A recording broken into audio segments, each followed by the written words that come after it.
किए थे, क्या हाल किए थे। जैसा कि कोई तरह मुद्दा बाशिंदा यहाँ पर आ गया आवेगा जो 5 बरस पहले के बलिया के इलेक्शन में है, मंजिश को किसी किस्म का जैसे की इजाजत नहीं। यही कांग्रेस वाले मंजिश को किसी किस्म के जलसे की इजाजत नहीं। पहले दौरे का परमिशन मांगे, कैंसल, परमिशन दो, कैंसल, हम फिर हमारे परमिशन दो, कैंसल, एजेंडे वाला परमिशन दो, कैंसल, हैदराबाद से कांग्रेस होता है वहां करना चाहिए, कैंसल, तुमको नहीं देंगे। पहले ये हाल और माहौल हमारे साथ कर दिए थे, एक अछूत के साथ भी वो अमल नहीं होता। मोदी से कहा तो मुस्लिम के साथ यहाँ के हुक्मरान, यहाँ की पार्टी और यहाँ का इंतजामिया कांग्रेस के दबाव में आकर हमारे साथ किया। आप बताइए मंजिल के साथ और क्यों भाई, इतना खौफ क्यों? अफसोस की बात है कि हमारी नौजवान नस्ल हमारी तारीख से वाकिफ नहीं है, बल्कि हमारा दुश्मन हमारी तारीख से वाकिफ है। अगर एक बार मंजिल ताकत में आ गई तो उसके हाथ से ताकत कोई नहीं जीत सकता।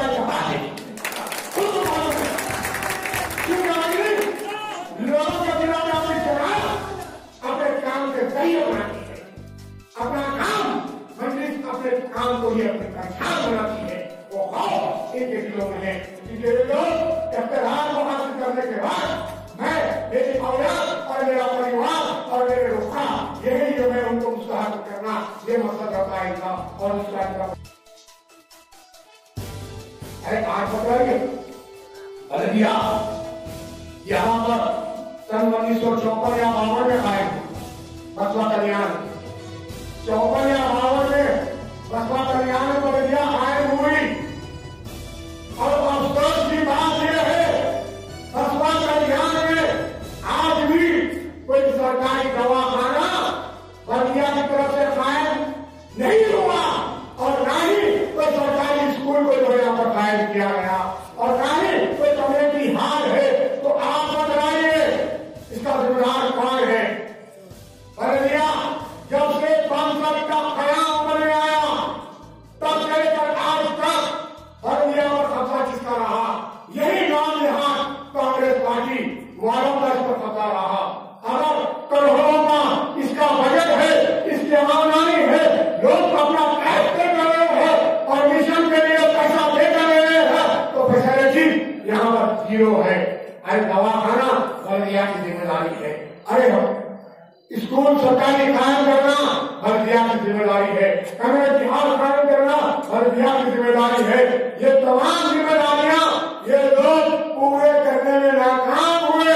अगर करना चाहे तो मैं एक सीनियर कॉर्पोरेटर की हैसियत से, एक मजलिस के एक अगला वर्कर की हैसियत से कह रहा हूँ, आज 48 साल मेरा सिवाजी तजुर्बा है। मैं सेवा में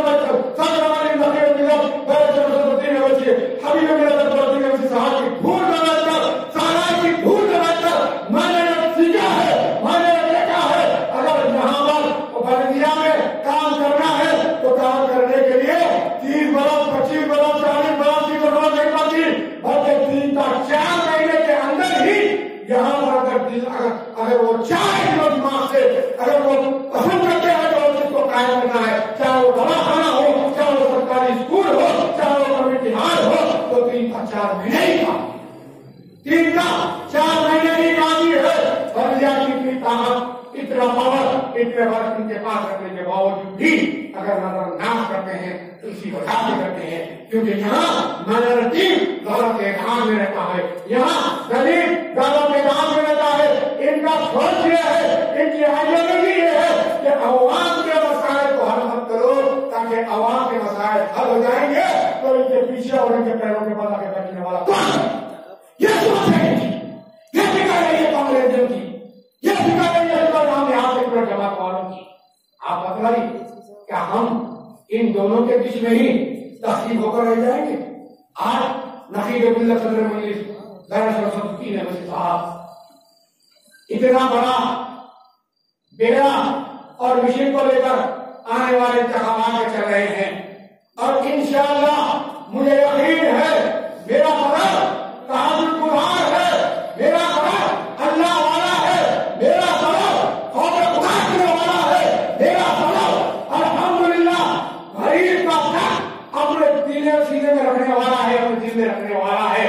सवेरे क़यामत अकबरुद्दीन अवैसी बेबाक अंदाज में बड़े से बड़ी ताकत और चट्टान का मुकाबला करने के लिए ठहरने वाली क़यामत है। अगर ये घटी है, अगर मजबूत होती है तो सिवाय अल्लाह और उसके रसूल के किसी के सामने मजबूत नहीं होती, किसी के पास को नहीं रखती। वो क्या अकबरुद्दीन अवैसी और असदुद्दीन अवैसी है। आज बेड़ा उठाए है कि गैर कांग्रेस और गैर बीजेपी सरकार इस मुल्क में आएगी तो मुझे यकीन है अल्लाह की जात पर इंशाअल्लाह अल्लाह चाहे हबीब की नारे कसम देंगे और ये अल्लाह की दुआओं के तुफैल में आप देखेंगे इस हिंदुस्तान में ये एक रुपये पार्लियामेंट बचाओ हर जो पार्लियामेंट को नहीं है ये असदुद्दीन अवैसी, बल्कि इंशाअल्लाह गरीबों को लेकर पंचायत अम्बेडकर को लेकर महाराष्ट्र में चल रहे हैं, बल्कि सारे मुल्क में चल रहे हैं। उन जमातों को सेकुलर जमातों को लेकर खास फ्रेंड बनाकर जो चल रहे हैं तो इंशाअल्लाह ये फ्रेंड को कामयाबी मिलेगी और मंजिल से जहाज मुस्लिम की एक रुपये पार्लियामेंट नहीं बल्कि आने वाला वोट देखेगा आने वाले पार्लियामेंट के अंदर मंजिल से कम 5 तक 10 एमपी चुनकर जाएंगे इंशाअल्लाह। क्योंकि मंजिल में वो लचक है, मंजिल में वो लचक है जितना तुम दबाओगे उतना ही जो है ना ताकत के साथ उठेगी और इंशाअल्लाह भरते हुए कम नहीं। और मैं ये देख रहा हूं, मैं ये महसूस कर रहा हूं इनके दो बदले सेकुलरिज्म के सामने अब मुसलमान दलित माइनॉरिटी अब इनके जो है भारत में आने वाला ही है। कांग्रेस हो या और समाज हो और बीजेपी के ये दोगलेपन वाली इसकी परस्ती के बीच में कोई आने वाला नहीं है। सारे के सारे मिलकर अब ये तय कर चुके हैं, न सिर्फ तेलंगाना बल्कि महाराष्ट्र के अंदर, कर्नाटक के अंदर हर जगह से एक ही आवाज है, चाहे वो जो है बिहार हो सीमांचल हो, हर जगह से एक ही पुकार, एक ही आवाज है। वो आवाज मेरे से असदुद्दीन अवैसी और है। तो इंशाअल्लाह आप देखेंगे, आप मुनज़्ज़म रहिए, आप मुत्तहिद रहिए, लोगों के बातों में मत आइए। अरे जो पहले कुछ किया है तो आइंदा कुछ करने की उससे उम्मीद लगा सकते हैं। तो मंजिल अपने काम को लेकर आपके दरमियान में आई है, बातों को लेकर जज्बाती कहानी को लेकर नहीं आई है, बस मंजिल परेशानी जाती है अपने काम के जरिए और काम को लेकर आपके दरमियान में आई है। और वही कर सकता है, करने की उम्मीद और भरोसा और एतमाद उसी पर कर सकते हैं तो माजी ने किया हो। तो माजी ने हमारे काम, हमारी पहचान, हमारा रिकॉर्ड है जो शहर हैदराबाद उसका एक मिसाल है। तो महाराष्ट्र के अंदर जहाँ पर हमारे इलाके में बल्दिया मुंतखब कराए वहां पर हमारा रिकॉर्ड है, वो हमारा एक आइडियल है। तो यहाँ बसपा कल्याण और बिदर के अंदर इलाके में बल्दिया यकीनन उनको दबाया गया, उनको कुचल दिया गया, उनको यहाँ पर बल्दिया के हुक्म के जरिए रोकने की तलाश हासिल एमएलए बनने की तरफ से कोशिश की गई। सब बच्चे बावजूद भी अल्हम्दुलिल्लाह दीगर जो इख्तियार हासिल किए, जो इख्तियार हासिल किए उन पार्टियों के काउंसिलरों से कोई कम नहीं बल्कि उनके बराबर, बल्कि कहूंगा उनसे ज्यादा काम से जहाज मुस्लिम के जो है कहाँ बताइए, कुछ वसाइल नहीं, इख्तियार नहीं, कुछ भी नहीं, बल्कि हुकूमत की तरफ से दबाव है, उसके बावजूद ये है। तो आप सोचिए जब 31 अराकीन की कौंसिल है, ये 31 अराकीन में इंशाअल्लाह सदर मजलिस बहुत करीब, बहुत जल्द ये रिपोर्ट जाएगी। तमाम रिपोर्ट सदर मजलिस साहब के सामने पेश की जाएगी और सदर मजलिस इंशाअल्लाह आपके शहर में बहुत जल्द आएंगे और आपसे मुखातिब करते हुए कहेंगे इंशाअल्लाह मजलिस मुकाबला करेगी और किसी और जमात का नहीं बल्कि आने वाले वक्त में बसपा कल्याण की कौंसिल पर बल्कि ऑफिस पर मजलिस का इंशाअल्लाह जरूरत इस बात की है। आप मुनज़्ज़म रहिए, मुत्तहिद रहिए, आप बताइए यहाँ के अंदर भी नारायण साहब 7 महीने पहले एक चेहरा था कि यहाँ पर टीपू सुल्तान रहमतुल्लाह अलैह का चौक बनाएंगे और वो चौक को बनाने के लिए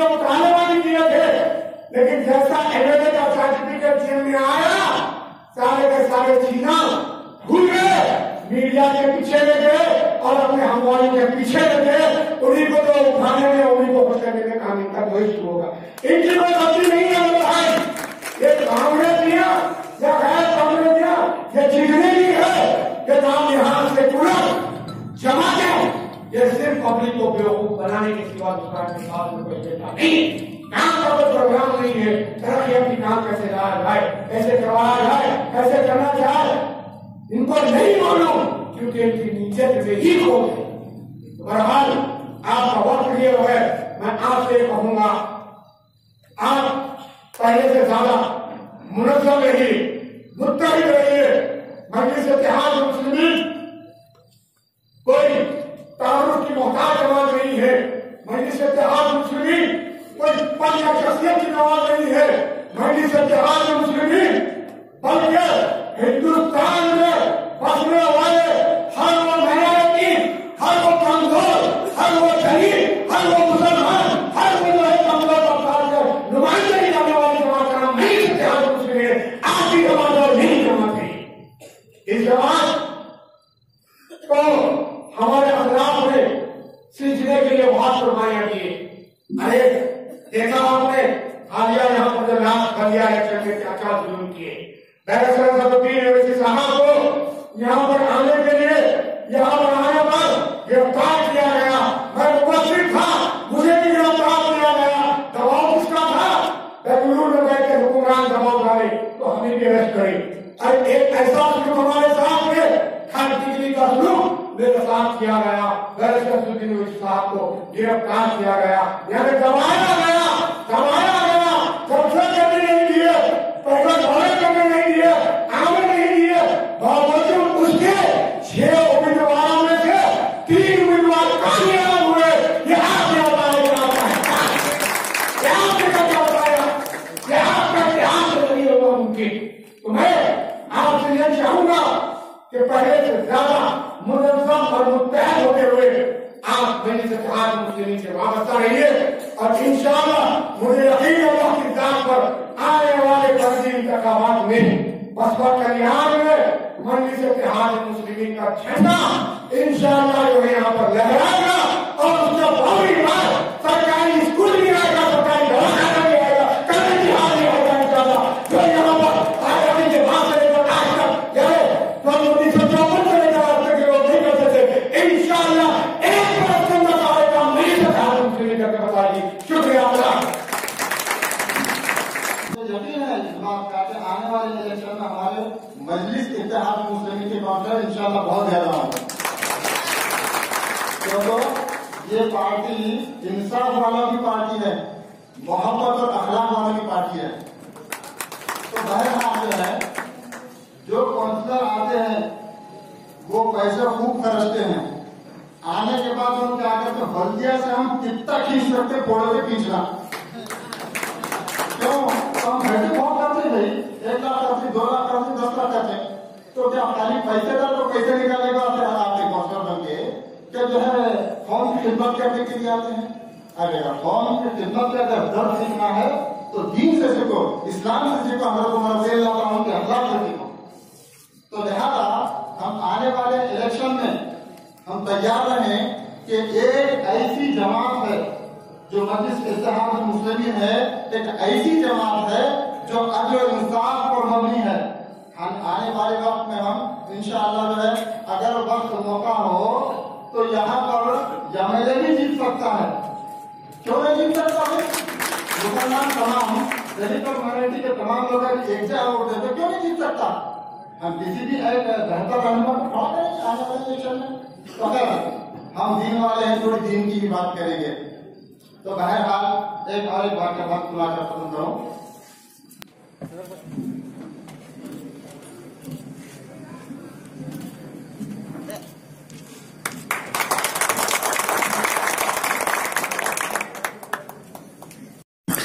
इसी तरह के नए वीडियोस देखने के लिए सब्सक्राइब करें FM News BK channel by clicking the subscribe button.